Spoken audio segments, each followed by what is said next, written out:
गीता में अर्जुन को स्वयं भगवान कह रहे हैं कि उस परमेश्वर की शरण में जा, उसके लिए उन संतों के पास जा जो तत्वदर्शी हो।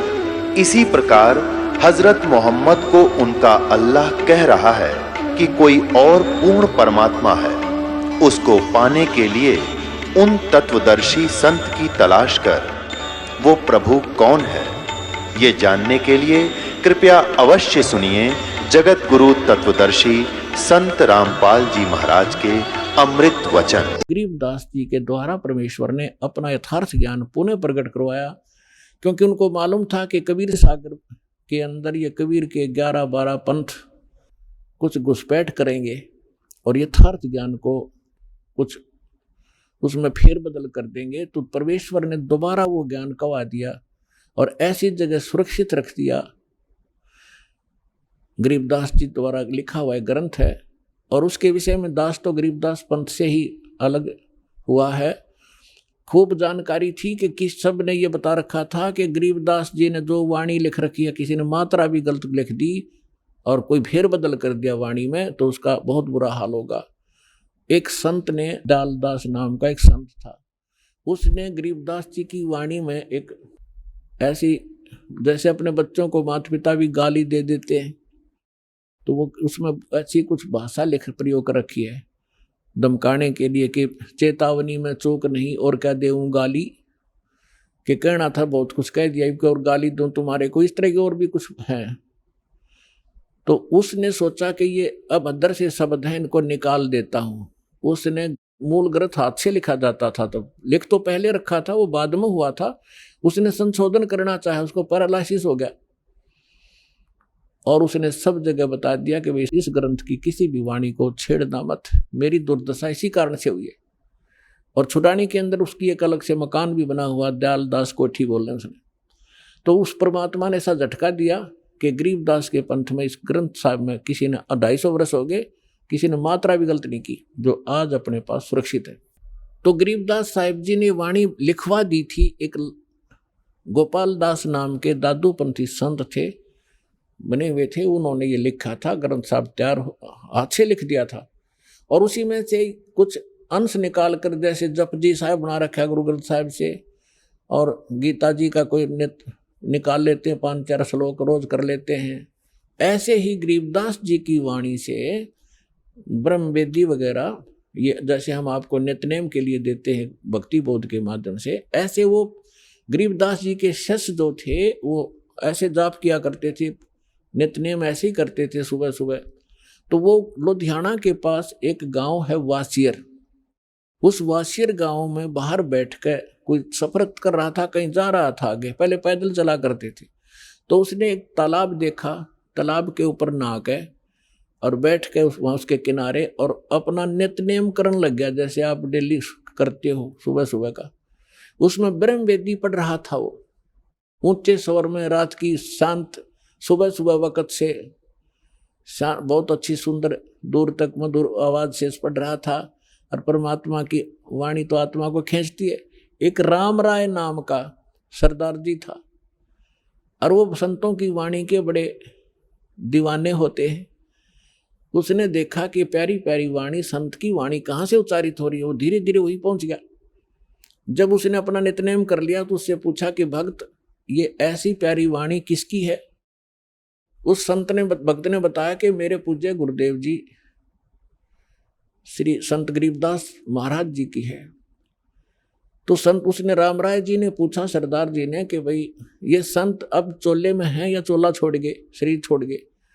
भक्त ने बताया जी विद्यमान है और गांव छुड़ानी में ऐसे ऐसे गरीबदास महाराज के नाम से, छोटा सा गांव है, किसी ने पूछ लेना। उसे लेकर एड्रेस कहाँ से जाना होता चल पड़ा। अब उसने गरीबदास महाराज सुना था, उसने सोचा महाराज की परिभाषा वो जैसा मानते हैं, जटा हो, लटा हो, बड़े बड़े कानों मुद्रा हो, चमटा हो, लाल पीले कपड़े हो, इस तरह सोच कर चल पड़ा। अब सुबह सुबह गांव छुड़ानी पहुंच गया। गरीबदास जी अपने खेतों में गए हुए थे, पशुओं का चारा ले आते थे, घूमने भी जाते थे। और उधर से दिन के समय आसपास के जो उनके शिष्य थे 2-4 गांव से वो आ जाते थे, 10-5 भक्त वहां भी बैठ जाते थे, उनका इंतजार करते थे। तो उस समय वो भक्त इंतजार कर रहे थे, गरीबदास जी गांव खेतों में गए हुए थे सैर सपट्टे को सुबह सुबह। और गरीबदास जी के विषय में ऐसा था, वो आ जाते तो घंटे आध घंटे में आ जा, नहीं तो शाम तक भी ना आते। कई बार ऐसे मस्त अपने बैठ जाते खेतों में, भजन करते रहते या अपने खेतों में काम करने लग जाते थे। जो ही वो राम राय वहां पहुंचा, राम राय का एक उर्फ नाम था झुमकरा। गांव में जैसे वो ऐसे ही मनचलाहा व्यक्ति था, लेकिन था श्रद्धालु, इसलिए उसको झुमकरा कहने लगे। झुमकरा यानी जो छोटी छोटी बातों पर कभी किसी पर मस्त हो जा, कभी किसी पर झूम जा, यानी डगमग सा व्यक्ति था, इसलिए उसको झुमकरा भी कहते थे। वास्तविक नाम था राम राय।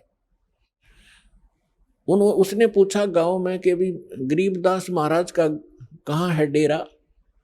एक व्यक्ति ने बता दिया, सामने चले जाओ, वो मकान है उनका पक्का। तो वहां पहुंचा, वहां 5-4 भगत बैठे थे। उनसे पूछा, भाई महाराज गरीबदास जी से मिलना है। उन्होंने कहा कि आ जाओ भक्त, बैठ जाओ सरदार जी, महाराज जी घूमन गए हैं सैर सपट्टे को। तो उसने पूछा, भाई कितनी देर में आएंगे? ये तो कह नहीं सकते, उनकी मर्जी है, आओ तभी आ जाना, तो दोपहर और देर भी कर सकते हैं। उसने सोचा मैं 250, 300, 400 किलोमीटर आ गया हूं और संत के दर्शन करके भोजन पाऊंगा। उसने पूछा कि महाराज जी किधर गए? मैं वहीं दर्शन करूंगा, पीछे मैं बात करूंगा। उन्होंने बता दिया, सीधे चले जाओ, रास्ता है, सीधा रास्ता जाएगा और आगे एक झोपड़ी है रास्ते के ऊपर ही, वहां उनका अरहट है अपना खेतों में पानी चलाने का, और वहां मिल सकते हैं। वो चल पड़ा उसी रास्ते। आगे से गरीबदास जी पशुओं का चारा सिर पर रखकर, किसान थे वो, धोती कुर्ता जैसा पहनावा यहाँ का था, आ रहे थे। तो उसी ने पूछा, राम राय ने पूछा गरीबदास जी को किसान समझ के कि एक किसान, मैंने गरीबदास महाराज जी से मिलना है, उनके खेत कहाँ हैं? अब वो तो गरीबदास जी तो अंतर्यामी थे, जान गए कि भगत के मन में साधु संत महाराज की कैसी आइडेंटिटी बना रहा है ये। और यदि मैं अब न्यू कह दूंगा कि मैं हूं वो गरीबदास, तो ये यहीं से वापस हो लेगा, ये घर भी नहीं चलेगा। इसलिए गरीबदास जी ने कहा कि आ जाओ भक्त, मेरे साथ आ जाओ, मैं आपको गरीबदास से मिलाऊंगा। तो उसने कहा, जी वो इधर खेतों में गए, बताओ। हक नहीं, आ जा मेरे साथ तुम। वो आ गया वापस। जो ही गरीबदास जी सिर पे चारा लिए हुए थे, पशुओं का जवार का पूरा बरोटा बंडल, तो वहां बैठे भगत पहले दंडोत प्रणाम किया गरीबदास जी को, जो उनके शिष्य बाहर के गांव से आए थे। गांव वाले नहीं थे उनसे में उनके इतने, ये कुदरती हुआ कर, दीवे तला अंधेरा होता ही है, दीवे के नीचे अंधेरा ही रहा करता था। तो राम राय ने सोचा, भी ये कोई चौधरी साहब होगा और ये इसके नौकर नाकर हैं। उसने पूछा उन भक्तों से, राम राय ने, कौन है ये? तो वो कहने लगे, यही तो है गरीबदास जी महाराज। अब उस राम राय ने सोचा, भाई देख 300, 250, 400 किलोमीटर आया, हरियो महाराज जी पाया, खुदा पाड़ निकली चुया, यानी ना इसका को माला पैर रखी, ना इसने सिर पर जटा रख रखी, ना यू कोई और एक भी लक्षण को नहीं साधु वाला था। लेकिन वो पहुंच गया था ठिकाने। गरीबदास जी ने वो सभी भक्तों को इधर उधर भेज दिया, किसी को बैलों को पानी पिलाने के लिए, किसी को चारा डालने के लिए, किसी को भाई 1 बाल्टी पानी भर जाओ मेरे लिए, मैं नहाऊंगा। और उसको कहा, बैठ जा भाई राम राय, नाम भी नहीं पूछा था, परमात्मा ने कहा बैठ जा झुमकरा, 2 मिनट बात करूंगा तेरे तो पाछे में। अब ये इस बात से प्रभावित हुआ कि मैंने नाम भी ना बताया, इसने दोनों नाम बता दिए, शायद कोई जानकार आदमी, इसलिए वो बैठ गया, ना चला भी जाता। जब गरीबदास जी स्नान करने लगे और उंगली के कोई रहट रूट में आकर चोट लग गई थी, खेत में काम करते समय उसका पट्टी बांध रखी थी गरीबदास जी ने। तो जब स्नान करके धोती बांधने लगे, धोती से ही एक अंश छोटा सा पल्ला ऐसे बांधते हैं बेल्ट की तरह, हमारे यहाँ हरियाणा में उसको अड़बंद बोलते हैं। धोती तो उन्होंने जैसे तैसे लपेट ली तागड़ी में।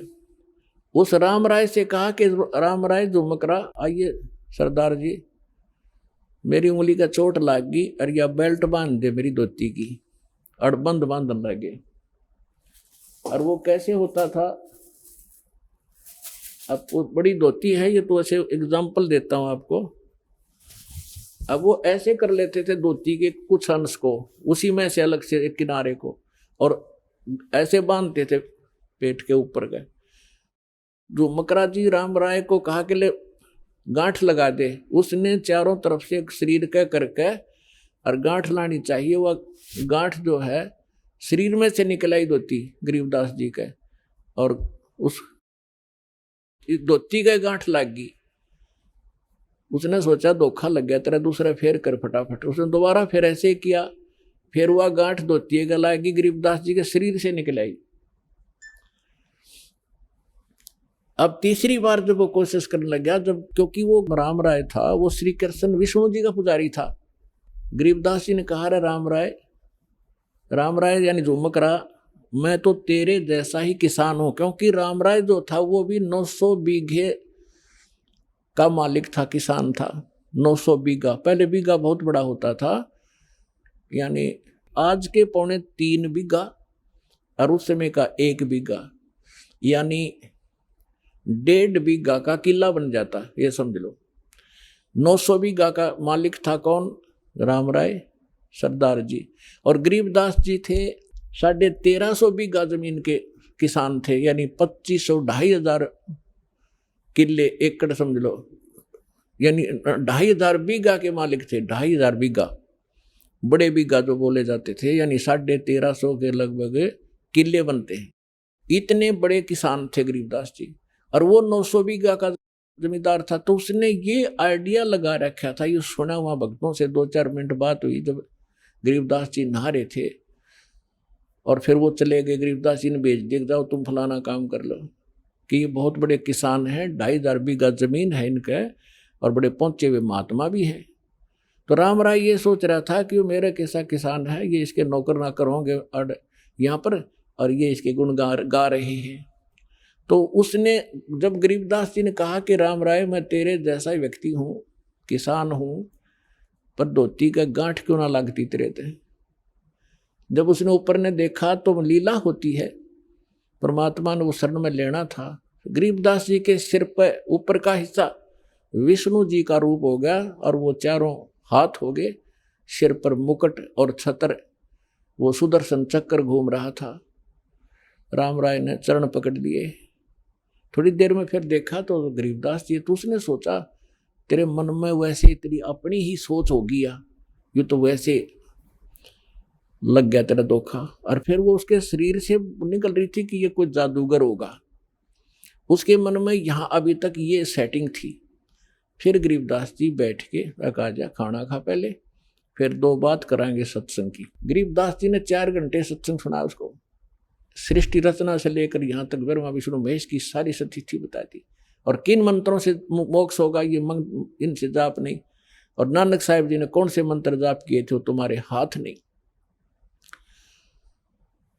तो तब उसने, राम राय ने कहा था कि हे भगवान, ये ज्ञान ओए होए आज तक किसी ने नहीं बताया परमात्मा, ये कहाँ छुपा था, क्या किसी को नहीं पता परमात्मा? गरीबदास जी कहते हैं, कोटों मध्य कोई नहीं रे झुमकरा, अरबों में कोई गर्क सुनो रे झुमकरा, तत्व भेद कोई ना कह रे झुमकरा, ये पैसे ऊपर नाच सुनो रे झुमकरा। कि इस तत्व भेद से कोई परिचित नहीं है, ये सिर्फ पैसे के लालच में जंतर मंतर करते फिरते हैं ये संत। और कहते हैं करोड़ मनुष्यों में तुझे तत्वदर्शी संत नहीं मिलेगा, अरबों में कोई गुरुक, अरबों में गर्क mean complete in all respect. जैसे छोटा मोटा ज्ञान तक कबीरपंथी नकली भी रखते हैं, लेकिन इनके पास मंत्र नहीं, इनके पास अधिकार नहीं नाम देने का। तो बता, जैसे एक गांव में यदि 5,000, एक गांव में 5,000 आबादी है ना, तो उसमें कम से कम भी 4,000 गुरु पावेंगे। कैसे पावेंगे? जैसे किसी बहन के बालक का दिक्कत हो रही है, एक बुढ़िया आवेगी पड़ोसन, ए बेटी इसका 12 लिखा हो गया, इसके ऐसे 100 रुपया रख दे बोल गए। दूसरी आओगी 72 लिखा बतावेगी, चौथी बतावेगी वही कमोई का बता देगी, इसका फलानी कर दे, कोई कहेगी चौराहे की माटी लाके इसके ऊपर के फेंक दे। यानी ये सारे गुरु जैसे कर्म करते हैं, लेकिन कख नहीं पता। कोई रामकृष्ण की साधना बताता है, कोई किसी की बताता है। तो इस प्रकार के कहते हैं करोड़ मार्गदर्शकों में भी तुझे कोई संत नहीं मिलेगा, अरबों में कोई गोरख सुनो रहे जो मकरा। तो इसी प्रकार गीता अध्याय नंबर 7 के श्लोक नंबर 19 में कहा है कि बहु नाम जन्माना अंते ज्ञानवान माम प्रवर्तते, और वासुदेव सर्वमिति स महात्मा सुदुर्लभ है। तो पुण्यात्माओं, ये दास है वो महात्मा, और वो अरबों में एक ये दास है।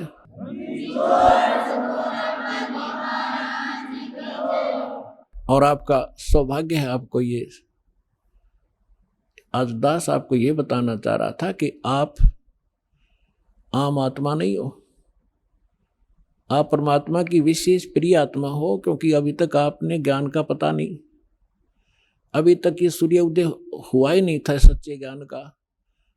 अब ये थोड़ा सा उदय हुआ है, जिसके रोशनी में आप यहाँ तक पहुँच रहे हो। आप तक संदेश भेज रहे हैं परमात्मा को, टीवी के माध्यम से, कोई भाई बहन के माध्यम से, या कोई बुक पुस्तक के माध्यम से।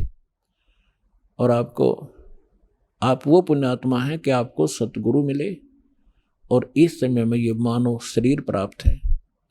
पुण्यात्माओं, सौभाग्य आपका, आप जी को ये अनमोल वचन सुनने को मिले,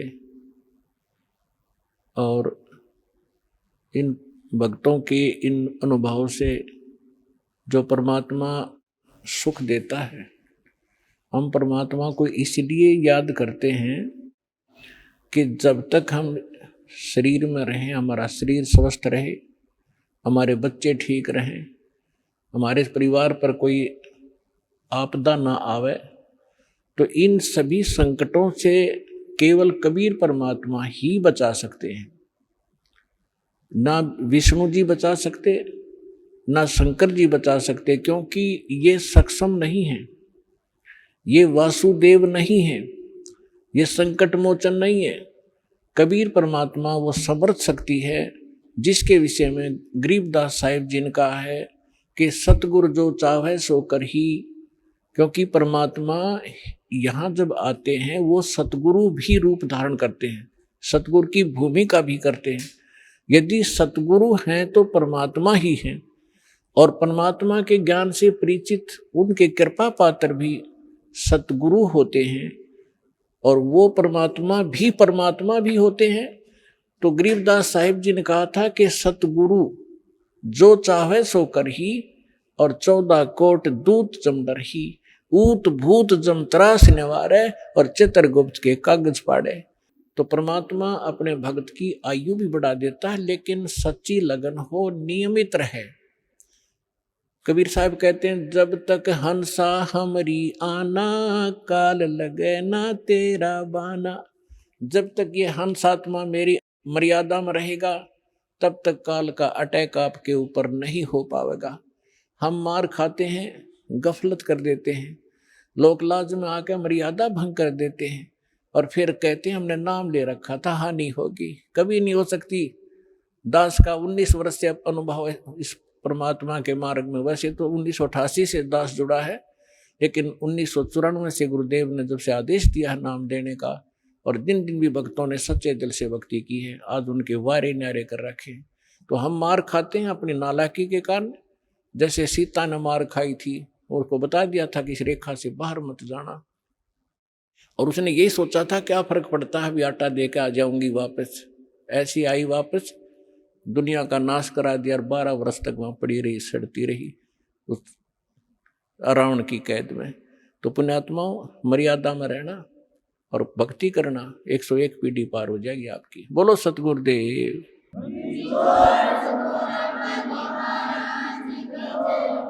परम पिता परमात्मा पूर्ण ब्रह्म सारी सृष्टि के रचनहार कबीर परमेश्वर जी की असीम कृपा से आप सभी पुण्यात्माएं सत्संग सुनने के लिए उपस्थित हुए।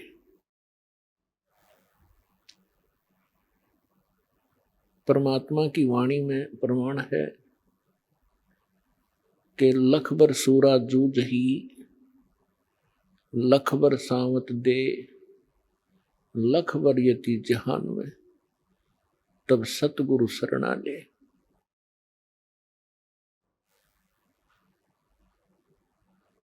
आज आपको जो समय प्राप्त है, आज आपको जो भक्ति विधि प्राप्त है,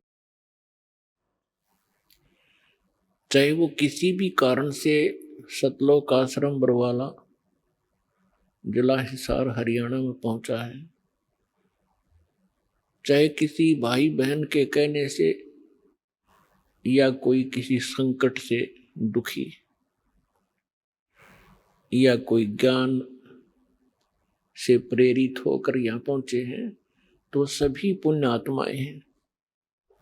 यहाँ आना आम आत्मा के बस की बात नहीं है। जब तक प्राणी के पूर्व जन्मों के शुभ संस्कार अत्यधिक नहीं होते, तब तक वो सतगुरु प्राप्त नहीं कर सकता। और सतगुरु और परमात्मा में अंतर नहीं होता।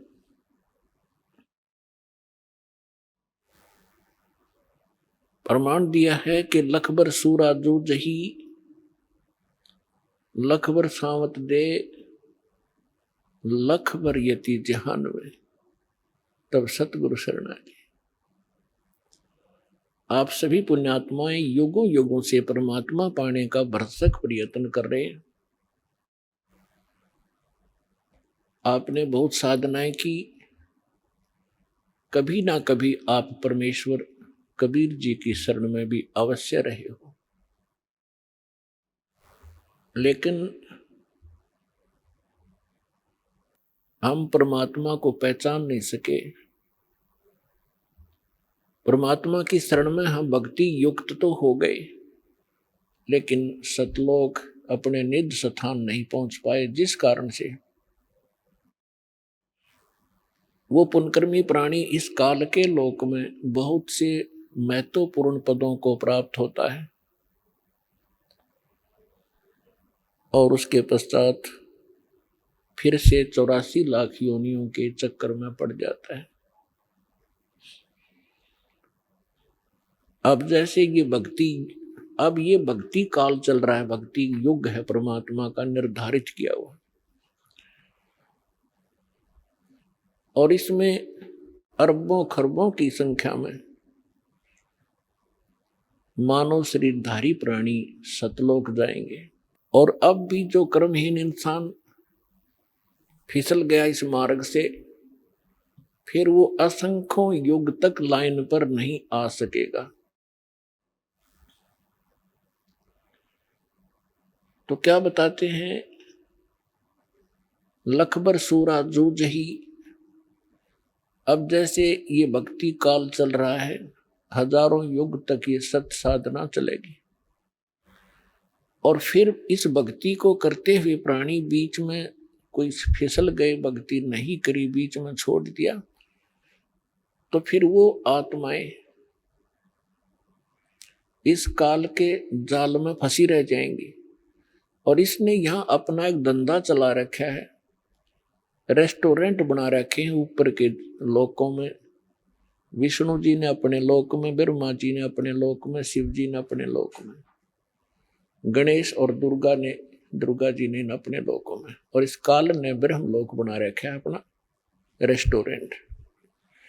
और ये भक्ति युक्त प्राणी वहां जाते हैं, अपनी ही पुण्य कमाई से वहां सर्व सुविधाएं प्राप्त करते हैं इस काल के लोग की।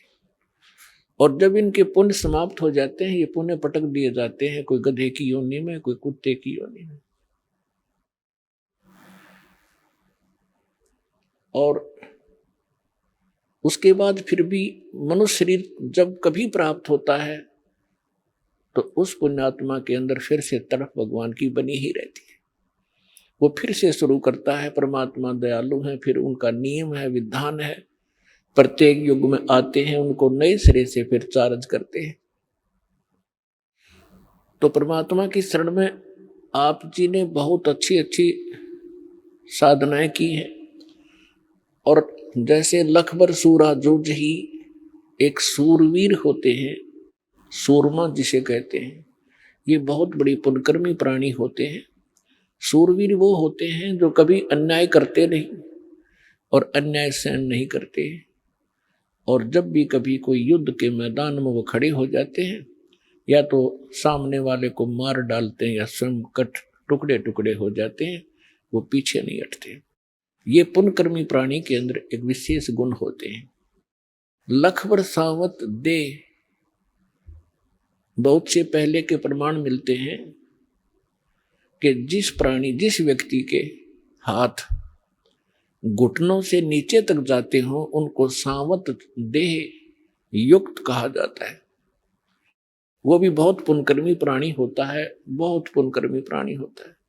उसके अंदर भी एक विशेष गुण होते हैं, बड़ा सहनशील होता है, कभी दुराचार करता नहीं, कोई अन्याय नहीं करता और ना ही किसी को करने देता है।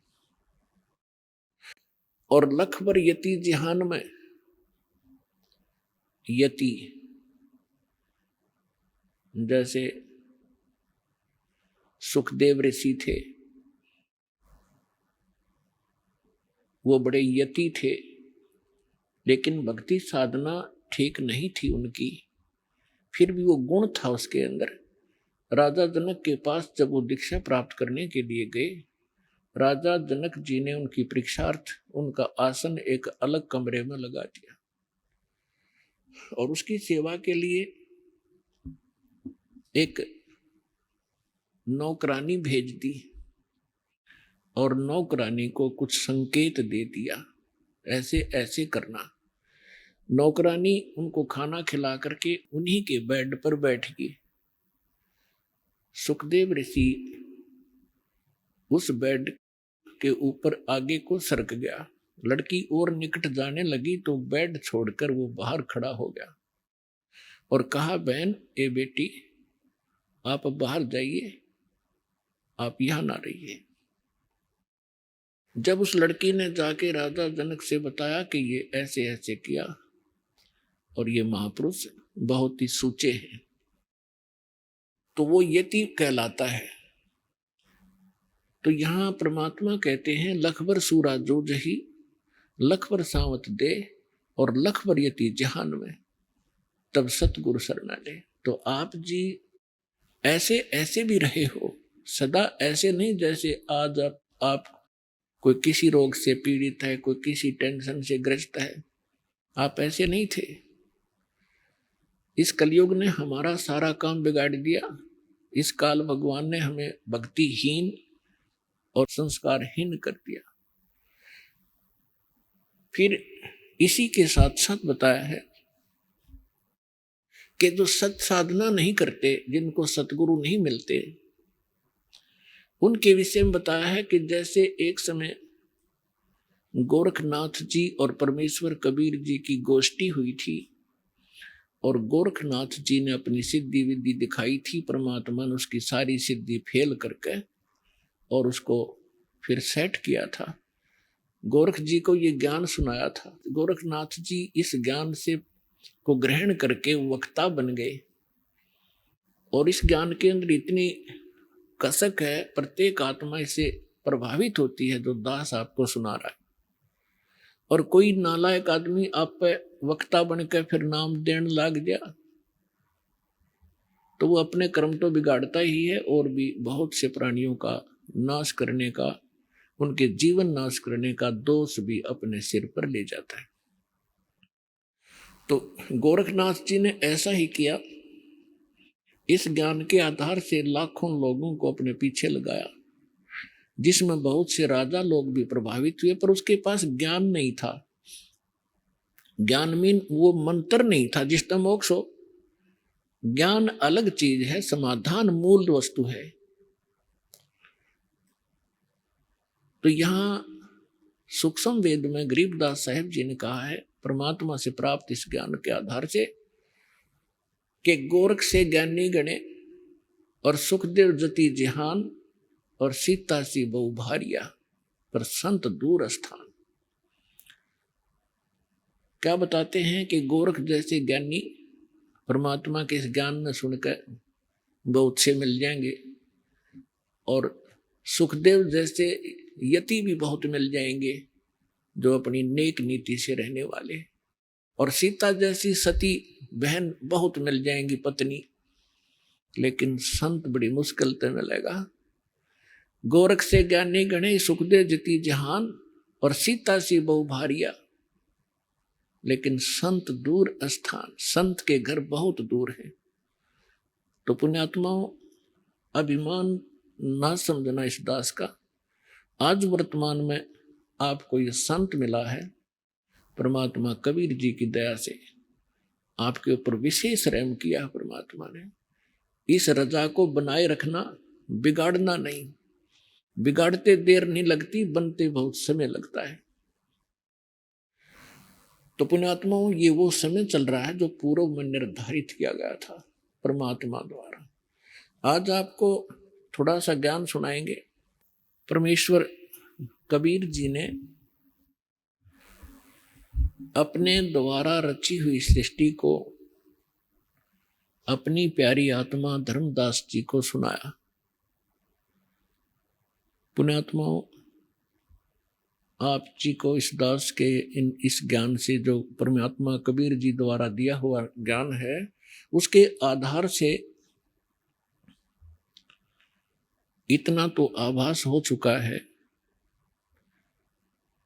जैसे ज्ञान गंगा नामक पुस्तक को भी पढ़ा, सत्संग भी सुनते रहते हो, कि न तो ब्रह्मा जी को ज्ञान, न विष्णु जी को ज्ञान, न शंकर भगवान और देवी और ब्रह्म को कंप्लीट स्पिरिचुअल नॉलेज इनको भी नहीं है। क्योंकि अपने द्वारा रची हुई सृष्टि को परमात्मा स्वयं ही आकर बताते हैं,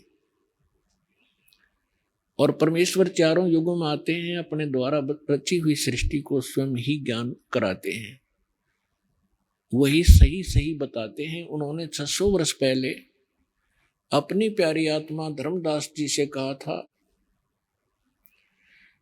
कि धर्मदास जी, जब तक ये मानव, ये प्राणी मेरे द्वारा रची हुई सृष्टि के इस ज्ञान को ठीक से नहीं समझेंगे, तब तक ये कोई भी अध्यात्म ज्ञान ग्रहण नहीं कर सकते, और न ही इनको किसी भी अध्यात्म ग्रंथ का कोई सिर पैर पता लग सकता। तो ये जो सृष्टि रचना है, ये एक मास्टर की है आध्यात्मिक इस मार्ग को समझने के लिए। तो परमात्मा ने 600 वर्ष पहले आकर बताया था अपने प्यारी आत्मा धर्मदास जी को कि सृष्टि रचना कैसे की मैंने, और आप जी यहाँ इस काल के जाल में कैसे फंस गए, आपकी क्या हालत है, कोई जीवन है आपका। भले ही हम देखम देखा एक दूसरे को देख कर यहाँ टाइम पास कर रहे हैं, और अज्ञानता के कारण हम अपने आप को बहुत चतुर भी समझ बैठे हैं, क्योंकि थोड़ी सी शिक्षा होगी, कोई डॉक्टर बन गया, कोई इंजीनियर, कोई राजनेता बन गया, कोई वकील एडवोकेट, कोई जज बन गया, और हम अपने आप को घना इंटेलिजेंट और चतुर मान बैठे। हम आज भी, चाहे कुछ भी, कितनी ही एजुकेशन आपके पास है, आप केवल जीव हैं। हम सभी अभी तक जीव हैं, और जीव की कोई औकात नहीं है। आज मृत्यु हो जाती है, चाहे राष्ट्रपति बना हो, कल गधा बन जाएगा। जो भक्ति नहीं करता तो खाक पर बूता यहाँ की। इसलिए जब तक हमने अपना यह अध्यात्म ज्ञान अच्छी तरह समझ में नहीं आएगा, जिसकी जानकारी नहीं होगी, तो हम ऐसे ही भटकते रहेंगे और कोई भी हमें भ्रमित कर देगा। कबीर साहब कहते हैं कि ज्ञान संपूर्ण हुआ नहीं, हृदय नहीं छिदाया, इस देखा देखी भक्ति का रंग नहीं ठहरा। अब परमात्मा एक सब मानते हैं। जब परमात्मा एक है तो उसके पाने का मार्ग भी एक ही है, अनेक नहीं हो सकते। तो फिर ये नाना धर्म कैसे बन गए, ये भिन्न भिन्न पंथ और मार्गदर्शक कैसे पनप गए? क्योंकि हमें ज्ञान नहीं, इन्होंने हमारा अंडोला बना रखा है, इन्होंने हमारा साइकिल बना रखा है। अब एक संत के पास जाते हैं, वो इतने चतुर हो ही जाते हैं ज्ञान अटपट करके कि आम जनसाधारण को वो मूर्ख बना ही सकते हैं, भ्रमित कर ही सकते हैं। तो हम कभी किसी संत के पास गए, कभी किसी पंथ में, कभी कोई मजहब ग्रहण किया, लेकिन अब तक हम यही भटक रहे हैं, क्योंकि हमें सृष्टि रचना का और यथात्म ज्ञान और सतगुरु नहीं मिले, जिस कारण से हम अपना मानव जीवन असंख्यों बार बर्बाद करके, नष्ट करके और एक हारे हुए जुआरी की तरह हाथ जाड़ कर चले गए। अब पुण्यात्माओं, आपके ऊपर रहम किया दाता ने,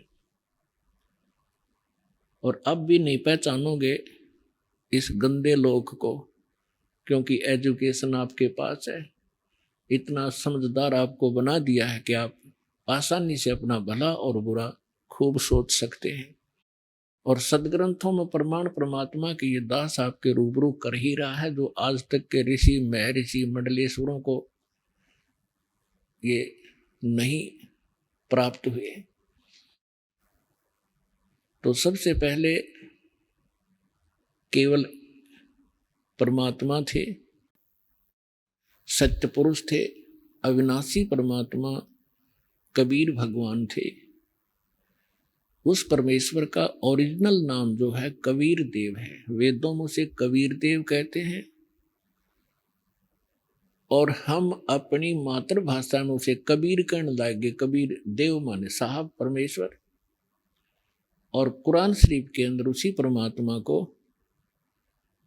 अल्लाह कबीर कहते हैं। अल्लाह अकबर, अकबीर ये अपभ्रंश शब्द है, अल्लाह कबीर है। अल्लाह माने परमात्मा, साहब कबीर माने कबीर। ऐसे ही उस परमात्मा ने सबसे पहले ऊपर का अकय लोक रचा, जिसको अनामी लोक भी कहते हैं, और उसके पश्चात परमात्मा ने नीचे के 3 लोक और रचे, और प्रत्येक लोक में परमेश्वर ने अपने ही भिन्न भिन्न रूप बनाए, और प्रत्येक लोक के अंदर एक बहुत बड़ा गुम्बद है, बहुत बड़ा सुंदर एक मंदिर नुमा स्थान है। उसके बीच में परमात्मा ने अपना तख्त बनाया है, सिंहासन बनाया है, उसके ऊपर वो विराजमान है। सिर पे मुकुट है, ऊपर श्वेत छत्र है, और परमात्मा के प्रत्येक लोक में परमात्मा की बॉडी का जो लाइट है, परमात्मा के शरीर का जो प्रकाश है, उसमें प्रत्येक लोक में अंतर है। सतलोक के अंदर परमात्मा के कबीर परमेश्वर जी सत्य पुरुष के एक रोमकूप में जैसे छिद्र है बालों का, इसके करोड़ सूर्य मिला दे, करोड़ चंद्रमा, इतना नूर है पूरी बॉडी का। यानी एक रोमकूप का इतना है तो पूरी बॉडी का कितना होगा, ये हिसाब लगाएं। और उसके बाद ऊपर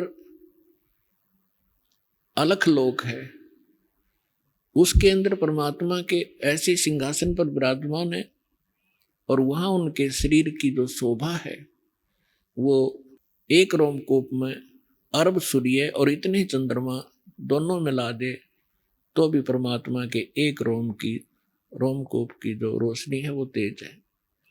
उसके बाद अगम लोक है, अगम लोक के अंदर परमात्मा के एक रोमकूप की रोशनी खरब सूर्य के तुल्य है। एक रोमकूप की सारी बॉडी की कितनी होगी आप हिसाब लगाएं। उसके बाद जो अकेल लोक में परमात्मा विराजमान है तो उनके एक रोमकूप की जो रोशनी है शंख सूर्य, नील पद्म शंख सूर्य जितने प्रकाश है। सतलोक के अंदर परमात्मा ने सबसे पहले सृष्टि रचना की। परमेश्वर कबीर जी ने आदरणीय धर्मदास साहिब जी को बताया तो वो ज्ञानदास अपने शब्दों में आपके रूबरू करेगा। सबसे पहले परमात्मा ने एक वचन से 16 द्वीपों की रचना की सत्यलोक में, और फिर परमेश्वर ने अपने वचन से 16 सुत उत्पन्न किए, 16 पुत्र। प्रत्येक को एक एक द्वीप में रहने का आदेश दिया। कुछ समय उपरांत परमात्मा ने अपने उन्हीं 16 उत्पन्न पुत्रों में से, जिनमें से एक अचिंत है, उसका नाम अचिंत है, उससे कहा कि आप सृष्टि रचना करें, और परमात्मा ने उसको शक्ति दे दी, वचन दे दिया, आशीर्वाद दे दी। अचिंत ने अपने वचन से अक्षर पुरुष की उत्पत्ति की, और परमात्मा ने सतलोक के अंदर एक मानसरोवर की रचना भी उन द्वीपों के साथ ही की। और छोटे छोटे सरोवर तो सभी लोगों द्वीपों में बनाए ही जाते हैं।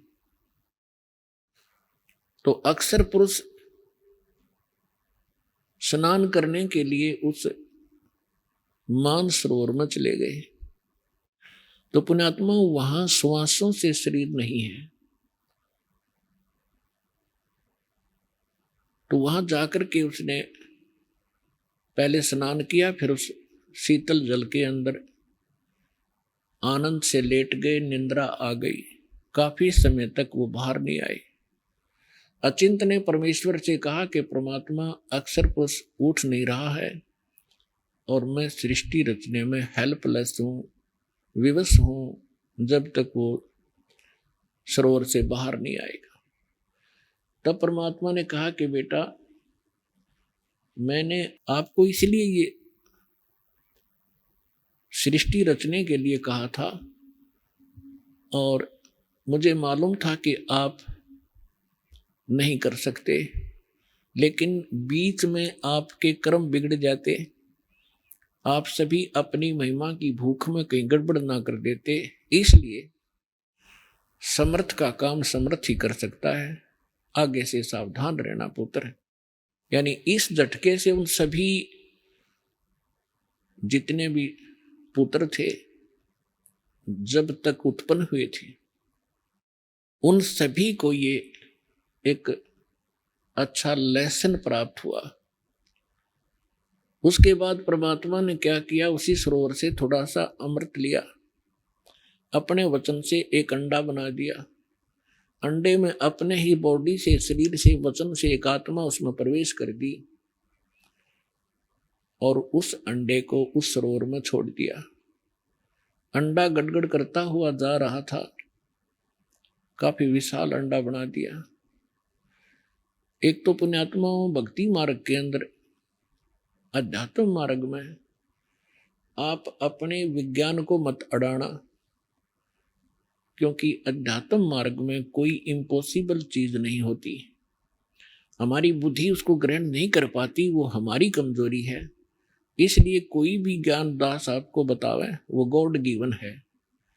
आप बालक, आपकी बुद्धि नहीं कैच करे तो उसको नकारा ना करना, स्वीकार करना।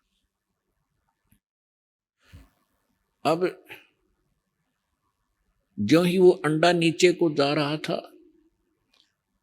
अक्सर पुरुष की निंद्रा भंग होगी। जैसे कोई किसी को अधूरी निंद्रा से जगा दे किसी कारण से भी, तो उसको थोड़ा सा क्रोध होता है। इसी शोर आवाज से वो जागा और क्रोध से देखा कि किसने मेरी निंद्रा भंग करी। वो कोप अंडे में प्रवेश हुआ, जिस कारण उस कोप से अंडा फट गया, उसमें से ये ज्योत निरंजन सर्वपुरुष निकला। परमेश्वर ने कहा कि तुम दोनों बाहर आओ और अचिंत के द्वीप में चले जाओ।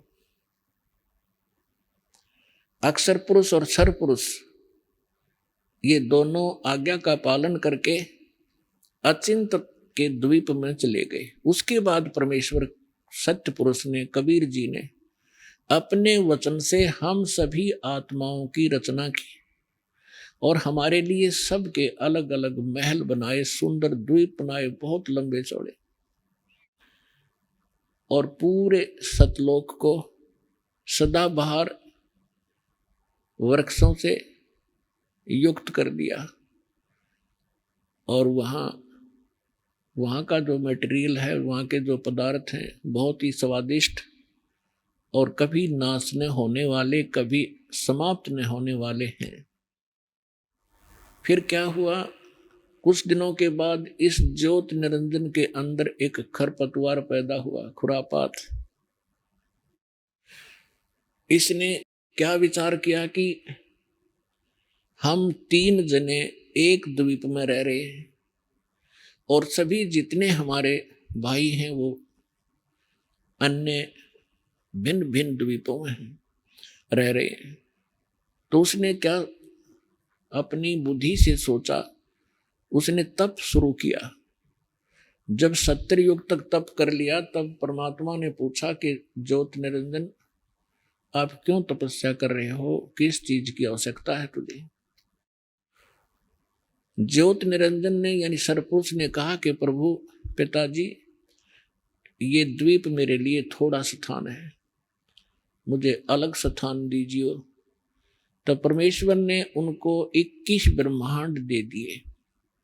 जैसे एक धनी पिता अपने पुत्र को अलग से 21 यानी कुछ प्लाट दे देवे, ऐसे समझो। उन 21 ब्रह्मांड को पाकर के ये बड़ा प्रसन्न हुआ। उन प्लाटों को देख देख कर फूला नहीं समावे। फिर इसके मन में आया कि इसमें कुछ रचना भी करूं। उसके लिए फिर ये भिखारी, इसने फिर से तपस्या की। जब 70 युग दूसरी बार तपस्या कर चुका, तब परमेश्वर ने पूछा कि क्या मांगता है अब तू? जो मांग रहा था तुझे दे दिया। तब इसने कहा कि परमात्मा है पिता,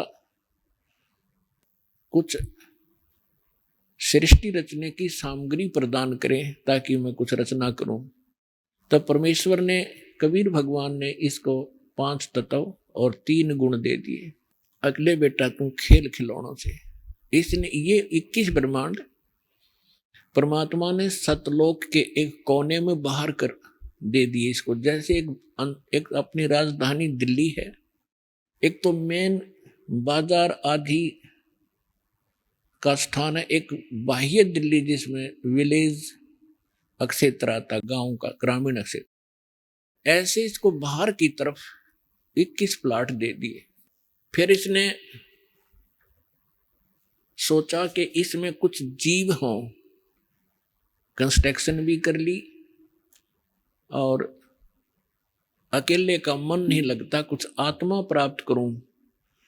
और पुण्यात्मा, हम क्यों फंसे यहाँ? हमने क्या गलती करी? जब ये तपस्या कर रहा था, कभी इस पैर, एक पैर पे खड़ा होता था, कभी दूसरे पे खड़ा होता था।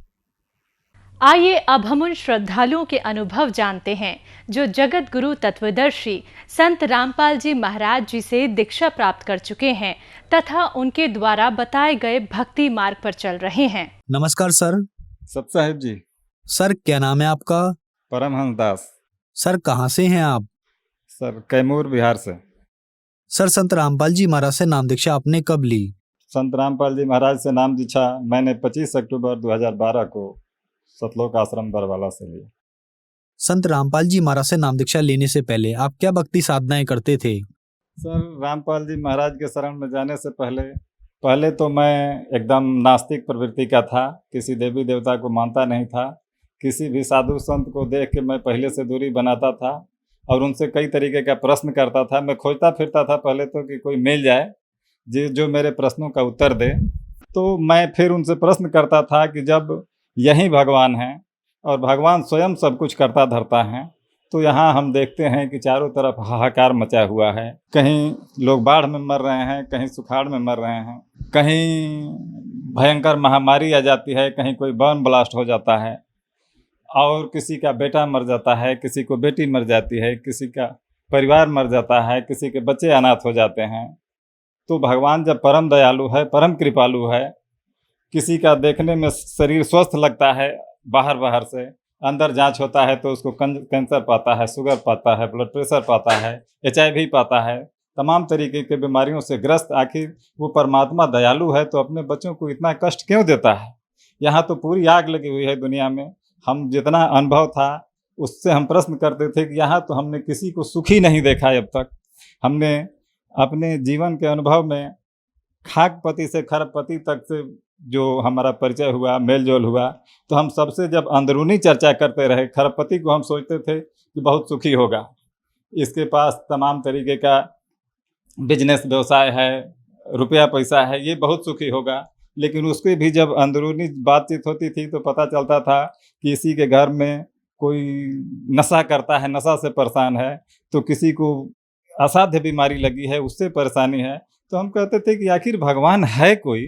सर जी, हमारे जो प्रश्न होते थे उनका उत्तर किसी साधु संत, किसी महात्मा, किसी महंत के पास नहीं थे। सर, आपने बताया कि आप नास्तिक प्रवृत्ति के व्यक्ति थे, तो फिर संत रामपाल जी महाराज की शरण में आप कैसे आए?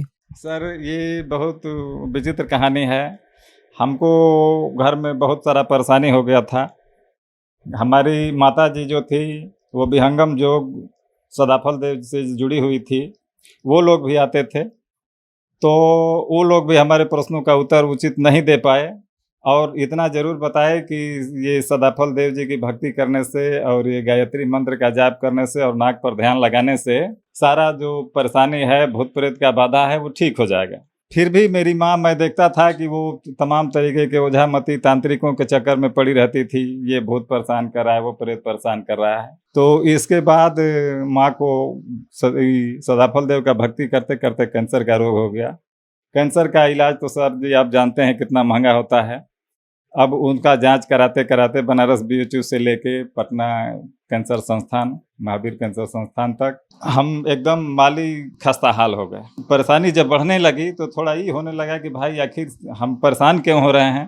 तो हमको एक आदमी बताया कि आप चर्च के प्रार्थना में चलिए, आपको वहाँ से राहत मिल जाएगी।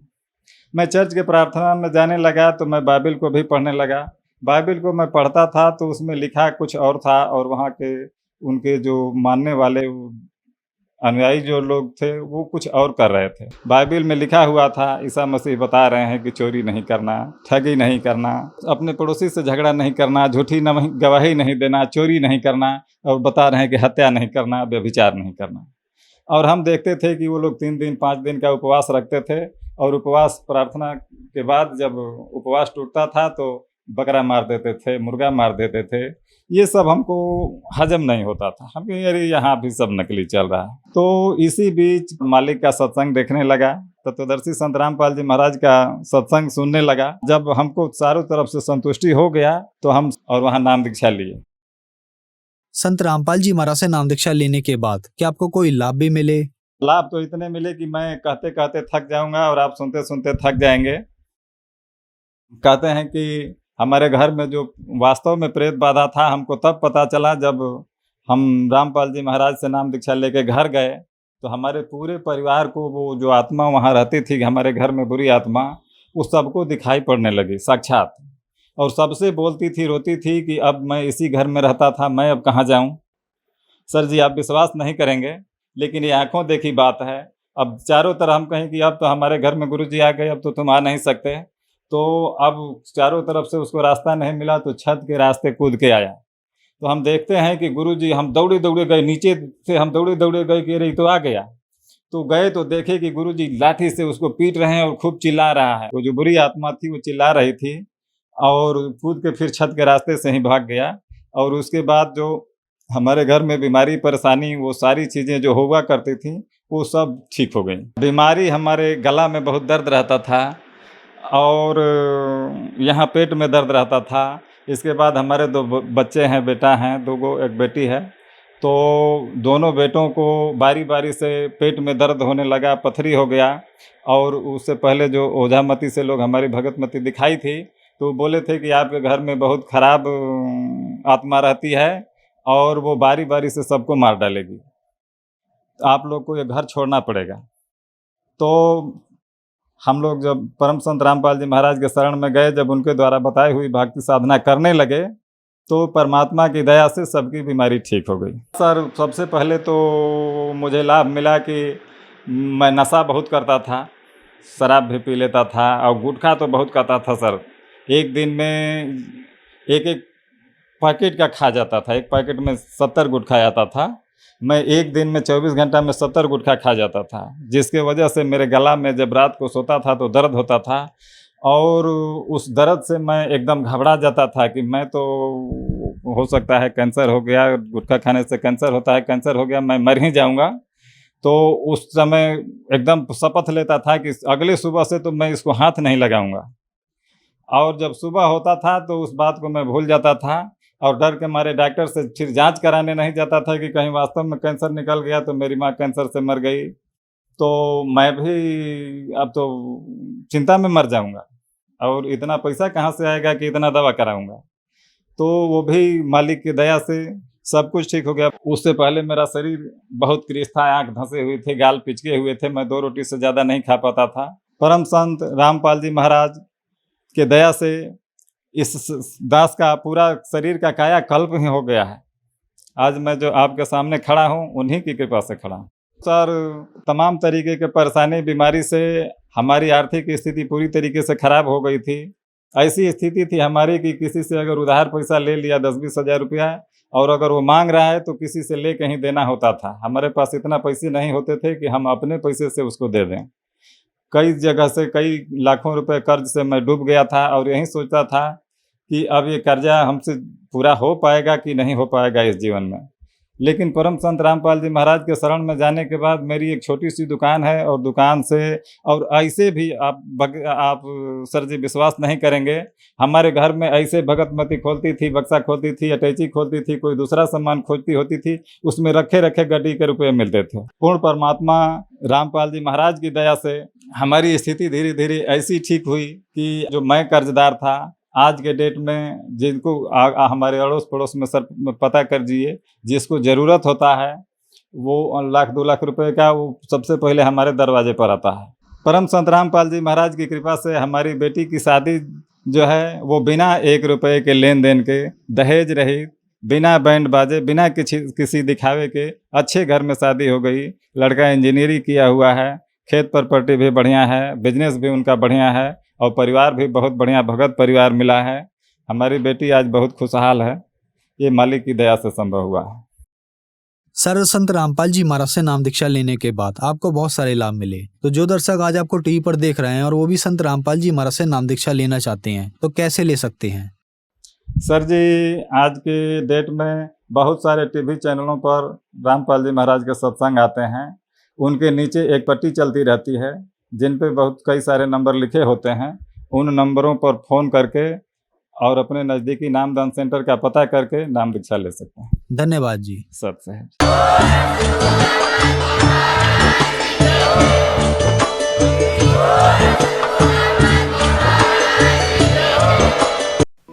आप सुन रहे थे जगत गुरु तत्वदर्शी संत रामपाल जी महाराज के मंगल प्रवचन। अधिक जानकारी के लिए संपर्क करें